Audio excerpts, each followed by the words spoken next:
137 খ্রিস্টাব্দ। রোমান সাম্রাজ্য প্রতিষ্ঠার 890 বছর পর রোমানগণ শত শত বছর উত্তরে তুরস্ক থেকে দক্ষিণে সিরিয়া পর্যন্ত নিজেদের রাজত্ব কায়েম করেন। এই অঞ্চলকে পূর্ব রোম বলা হতো। রোমানগণ নিজেদেরকে ওই সময়ের সবচাইতে বড় সভ্যতার অধিকারী মনে করতেন। প্রকৃতপক্ষে বলা উচিত তাদের শাসনকালে আধুনিক শহর নির্মাণ ও শহরে বসবাসের সূচনা হয়। অপরদিকে মানবতার চরম বিপর্যয় ও মূল্যবোধের অবক্ষয়ও এই সময় থেকেই শুরু হয়।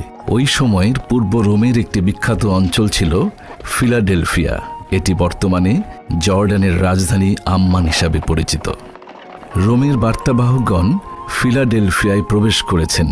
তারা খুব শীঘ্রই মহান রোমান সম্রাট হাদেরিয়ানুসের পূর্ব রোম অর্থাৎ ফিলাডেলফিয়ায় আগমনের সংবাদ এখানকার শাসক ডিওক্লেটিয়ানুসকে জানালেন, এবং এই খবরটি রোমানদের জন্য অত্যন্ত আনন্দ উৎফুল্লের ছিল। ডিওক্লেটিয়ানুস বা স্থানীয় জনগণের ভাষায় দাগিয়ানুস অত্যন্ত শক্তিশালী ও কঠোর প্রকৃতির শাসক ছিলেন, যার মধ্যে বিন্দুমাত্র দয়া মমতা ছিল না। হযরত ঈসা ইবনে মারিয়ামের ঊর্ধ্বাকাশে গমনের পর মহান আল্লাহ তাআলার এই দিনের প্রচার প্রসার বৃদ্ধি হতে লাগল। এটি রোমানদের জন্য মাথা ব্যথার কারণ হয়ে দাঁড়াল, কেননা তারা অলিম্পিয়ান খোদার অনুসারী ছিলেন এবং হরেক রকম খোদার ইবাদত করতেন। তারা তাদের খোদাগণের আইন ও শেরেক পূজার পতন ও বিনাশ সহ্য করতে পারছিলেন না, এবং অপরদিকে এক ও অদ্বিতীয় খোদার প্রচার ও প্রসারের সাক্ষী হতে চাইছিলেন না। ফলে তারা অত্যন্ত কঠোরভাবে মহান আল্লাহর ইবাদতকারীদের বিরুদ্ধে কঠিন লড়াইয়ে অবতীর্ণ হলেন। একক খোদার ইবাদতকারীদের কঠোর সাজা দিতে লাগলেন।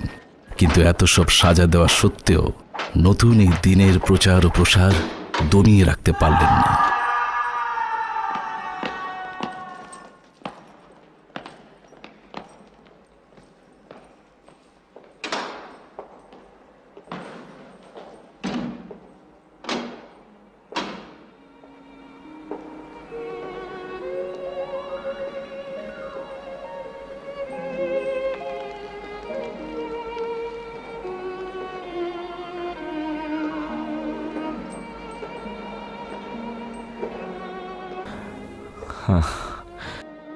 দেখ পলতুন, এটাই তোর জন্য সর্বশেষ সূর্যোদয়।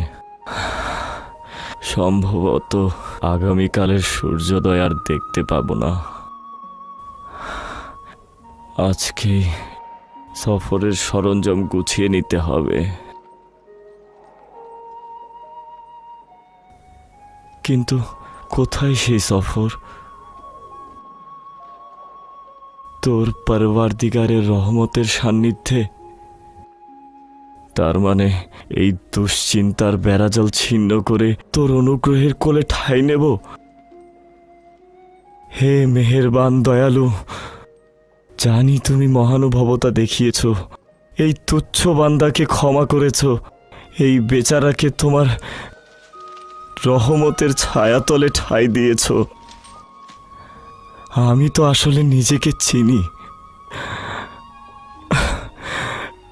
এই সকল দয়ার প্রতিদানের লজ্জিত হওয়া ছাড়া আর কি করতে পারি? এখনো ঘুমাওনি পুলতুন? খুব শীঘ্রই ঘুমিয়ে পড়ব। দীর্ঘ এক ঘুম, অতঃপর অনন্তকাল ধরে জেগে থাকা। পুলতুন, আচ্ছা, মৃত্যুর পরে যদি আবার জন্ম হয় ও এত কষ্টভোগের পরেও যদি পুরস্কার পাওয়া না যায়, তবে কি হবে? তার মানে কি এই যে হাজার হাজার পয়গম্বরের ওয়াদা সত্যি হবে না? না না। পুলতনীয় সায়েন্তুস, চলো, দরজা খোলো, চলো। তাকে কোথায় নিয়ে যাচ্ছ? আদালতে। এদিকে আয়। প্লুটোনিয়াস, খোদা তোমার সহায় আছেন। খোদা তাআলার রহমত তোমার অপেক্ষায় আছেন। ভয় পেও না। এই থামো। খোদার উপর ভরসা রেখো। ভয় পেও না প্লুটোনিয়াস। তোমার ঈমানকে দুনিয়ার কাছে বিক্রি করে দিও না।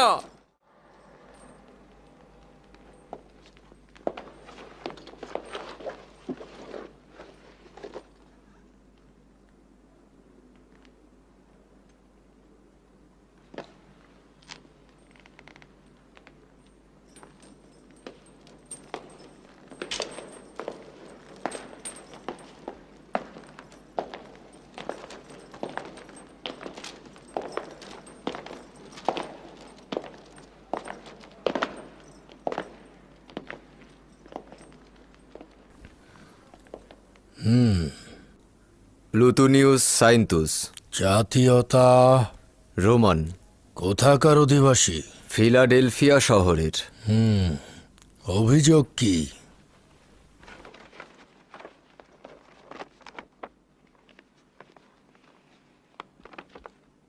প্লুটোনিউস সাইন্তুস, ওনার বিরুদ্ধে অভিযোগ হচ্ছে সে মহান সম্রাট হাদেরিয়ানুস ও অন্যান্য খোদাদের ভাস্কর্যের সম্মুখে তাজিম করেনি, এবং একই সাথে অভিযোগ হচ্ছে সে মহান সম্রাটের ভাস্কর্য ভাঙচুর করেছে। অতঃপর তওবা করার পরিবর্তে পরাক্রমশালী রোমান খোদা ও জুপিটারকে অস্বীকার করেছে, এবং একই সাথে তুচ্ছ ও গোলামদের দিন অর্থাৎ ঈসা মসিদের দিন সে গ্রহণ করেছে।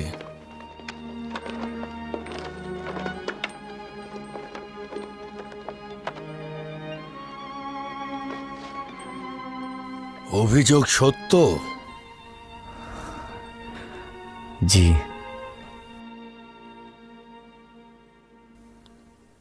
তোর শাস্তি হবে মৃত্যু, আর সেটাও হবে সবচাইতে কঠিন ও নির্মম মৃত্যু।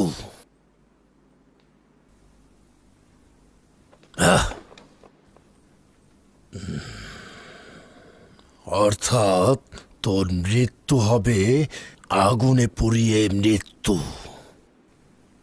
শুনেছি তোদের মূল হর্তাকর্তা আদুনিয়া। যদি তার কোনো খবর আমাকে দিস, তবে তোর শাস্তি কিছুটা কমিয়ে দেওয়া হবে।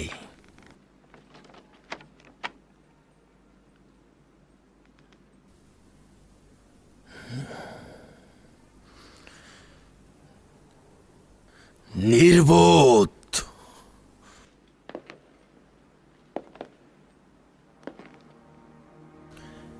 এই আদালত প্লুটোনিউস সাইন্তুসকে মহামান্য সম্রাটের ভাস্কর্য ভাঙার অপরাধে অপরিচিত খোদার ইবাদত এবং মহামান্য সম্রাট হাদেরনিউসের বান্দাদের মধ্যে গোলযোগ তৈরির কারণে মৃত্যু পরোয়ানা জারি করছে। তোকে আজকে জোহরের সময় অপোলনের মন্দিরের নিকট পুড়িয়ে মারা হবে। ওকে নিয়ে যাও এখান থেকে।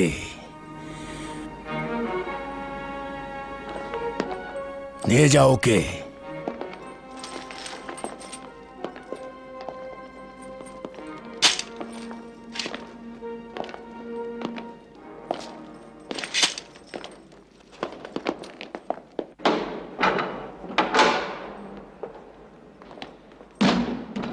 এই কারারক্ষী, এদিকে এসো, ওকে নিয়ে যাও।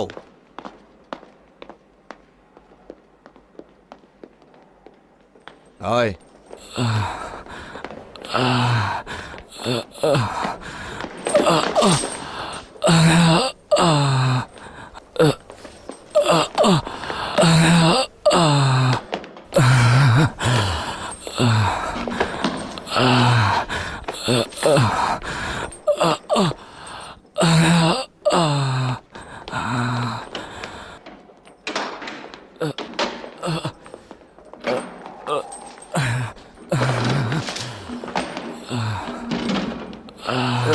প্লুটোনিউস, তোমার ভাগ্যে কি হলো? তোমার তোমার রায় কি হলো? আজ প্রজাপতির ন্যায় আগুনে পুড়ে মারা যাব। আগুনে? আগুনে।